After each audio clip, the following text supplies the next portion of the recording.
മനുഷ്യന്മാരോടുള്ള തെറ്റ് നമ്മളെ ജീവിതത്തിൽ വന്നു പോയാൽ പിന്നെ 26 തൗബ ചെയ്തിട്ടൊന്നും പ്രത്യേകിച്ച് കാര്യം ഉണ്ടാവില്ല. അയാളെ കണ്ട് പൊരുത്തപ്പെടിക്കണം. ഒരാളെ അള്ളാഹു ഉന്നത സ്ഥാനത്തേക്ക് എത്തിക്കണം എന്ന് ഉദ്ദേശിച്ചാൽ അയാൾ അള്ളാഹു എന്ത് ചെയ്യുമെന്നറിയാം? ശരിക്കും ശ്രദ്ധിച്ചേ. ഒരാളെ അള്ളാഹു ഉന്നത സ്ഥാനത്തേക്ക് എത്തിക്കണമെന്ന് അള്ളാഹ്ക്ക് താല്പര്യം ഉണ്ടെങ്കിൽ അള്ളാഹു അയാളെ ശത്രുക്കൾക്ക് അയാളെ വിട്ടുകൊടുക്കും. പിന്നെ അയാളെ കുറിച്ച് ഫുള്ള് ഗീബത്തായിരിക്കും. മഹല്ല് ഗ്രൂപ്പിൽ ചർച്ച ഉണ്ടാവും. ഉസ്താദ് പെരുന്നാൾ നിസ്കാരം കഴിഞ്ഞിട്ട് പോയി അല്ലേ, പോയതല്ല പോക്കിയതാണ്, ഒഴിവാക്കിയതാണ്. ഭയങ്കര ചർച്ച. 7:15 മുതൽ ചർച്ച തുടങ്ങി. ഈ നമ്മളെ റമദാൻ കഴിഞ്ഞാൽ നമ്മളെ നാട്ടിൽ നരകമോചനവും പള്ളിയിൽ നിന്ന് മോചനവും ഉണ്ടാവില്ല. അങ്ങനെ ഉണ്ടാവില്ല. എന്നാണ് നമ്മുടെ ഉമ്മത്തിന് ഇതൊക്കെ ബോധം വരിക? എനിക്ക് തോന്നി തുടങ്ങി ചർച്ച എന്ന് പറഞ്ഞ 7:15 രാത്രി ചർച്ച തുടങ്ങിയിട്ട് 10:15 വരെ ചർച്ച ആ ഉസ്താദിനെ കുറിച്ച്. ഞാൻ അന്നേ പറഞ്ഞ ഞമ്മ പിന്നെ പറഞ്ഞ നിങ്ങൾക്ക് പിന്നെ കൂട്ടാക്കാൻ കഴിയില്ലല്ലോ. എനിക്ക് പിന്നെ ഒരാളെ കണ്ടാൽ തന്നെ ഒറ്റയടിക്ക് മനസ്സിലാവാൻ പറ്റൂല എന്നുണ്ട്. ഭയങ്കര സംഭവം. നോക്കണേ, ശരിക്കും ശ്രദ്ധിക്കണം.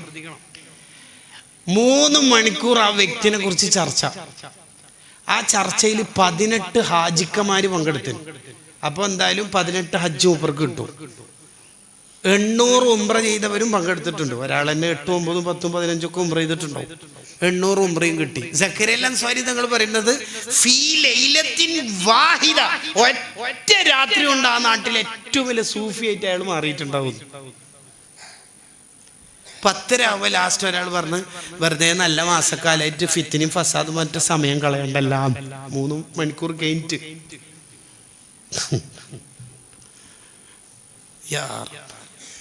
ആ വാക്ക് നമ്മളെപ്പോൾ ശ്രദ്ധിക്കണം. ഒരാളെ ഉന്നത സ്ഥാനത്തേക്ക് എത്തിക്കണം എന്ന് അള്ളാഹു ഉദ്ദേശിച്ചാൽ അയാളെ ശത്രുക്കളുടെ ഇടയിൽ അയാൾ ചർച്ച ചെയ്യപ്പെടും. ചിലപ്പോൾ മീറ്റിങ്ങിലായിരിക്കും, ചിലപ്പോൾ ഗ്രൂപ്പിലായിരിക്കും.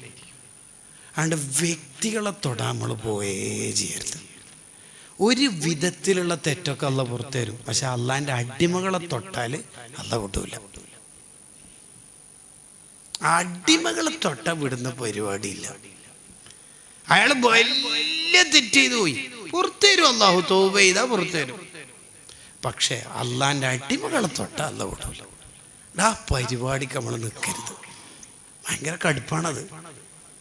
ഒരു സിന, ഒരു ഷുർബുൽ ഖമർ, കള്ളുകൂടി പൊരുത്തപ്പെടിക്കുന്നതിനേക്കാൾ ആഖിറത്തിൽ അള്ളാഹുവിൻ്റെ അടുത്ത് തൗബ കിട്ടുന്നതിനേക്കാൾ കഷ്ടപ്പാടാണ് വേറൊരാളെ കുറ്റം പറയുന്നത്. എന്തൊരു കഷ്ടമാണത്. ഇപ്പം അതന്നല്ലേ ജീവിതം. ഒരു 2 ആഴ്ചയായിട്ട് ആരെ കുറിച്ചും പറയാത്ത ആൾ എത്ര ആളുണ്ടെന്ന് നമ്മൾ ചോദിച്ചു നോക്കിയേ. ആരാ ഉണ്ടാവുക? നമുക്ക് എല്ലാവരെ കുറിച്ച് അഭിപ്രായം പറയണം. അയാൾ ശരിയില്ല, ഇയാൾ ശരിയില്ല, അയാൾ ഫോട്ടോൻ്റെ ആളാണ്, ഇയാൾ ഉസ്താദ്മാരുടെ മുമ്പിൽ വില്ലാളാകുന്ന ആളാണ്, ഇയാൾ മറ്റേൻ്റെ ആളാണ്, ഇയാൾ സ്റ്റേജിൻ്റെ ആളാണ്. എന്നിട്ട് ഇതെല്ലാം പറഞ്ഞിട്ട് മൂപ്പരെ കുറിച്ച് ഒരു സർട്ടിഫിക്കറ്റ് ഉണ്ടാവും സ്വന്തത്തിനെ കുറിച്ച്. അതെന്താണെന്നറിയാം? എനിക്ക് പിന്നെ ഉസ്താദ് ഒരാളെ കണ്ട ഒറ്റയടിക്കുന്ന ഏകദേശം തിരിയും. മോനെ ദ്വാരപ്പിക്കണം മൂപ്പരെ കൊണ്ട്. ഇതൊരു കഥ പറയണ്ട. അള്ളാന്റെ അടിമകളെ തൊട്ട വിടൂല. സിദ്ദീഖുല്ലാന്ന് പറഞ്ഞില്ലേ, ലൗ റഅയ്തു സാനിയൻ, ഒരാണും പെണ്ണും കൂടി വ്യഭിചരിക്കുന്നത് ഞാൻ അങ്ങനെ കണ്ടുപോയാൽ ഞാൻ ഉടനെ എന്താ ചെയ്യുന്നതാ? ഇല്ല സതർത്തുഹു ബിസൗബിൻ, ഒരു വസ്ത്രം എടുത്തിട്ട് അവിടെ മറച്ചു വെച്ചിട്ട് ഞാൻ പോകും. ഞാൻ നോക്കൂല, ഞാൻ കണ്ടത് ആരോടും പറയൂല, ഇനി ആരും കാണും വേണ്ട. നമുക്കാണെങ്കിലോ അർണിന എന്ന് പറയുന്നത് ആ മറ്റേ കിക്കർ ചവിട്ടുന്നതാണ്, സ്റ്റാർട്ടാക്കുന്ന ഗീബത്തിന്റെ. അർണിന വേണ്ട, വെറുതെ കുറെ ഗീബത്തിൽ മറ്റെന്താ വേണ്ടെന്നിട്ട് മൂപ്പരെന്നെ ഒരു സൂഫിസം ചമയും ചെയ്യും. പോയി പോലും അല്ലേ മൂപ്പര്? പോയതല്ല തുടങ്ങും. പെണ്ണുങ്ങളാണെങ്കിൽ എല്ലാം പറഞ്ഞിട്ട് ലാസ്റ്റ് പറയൂ, ഇതൊന്നും നീ ആരോട് പറഞ്ഞേക്കല്ലേ.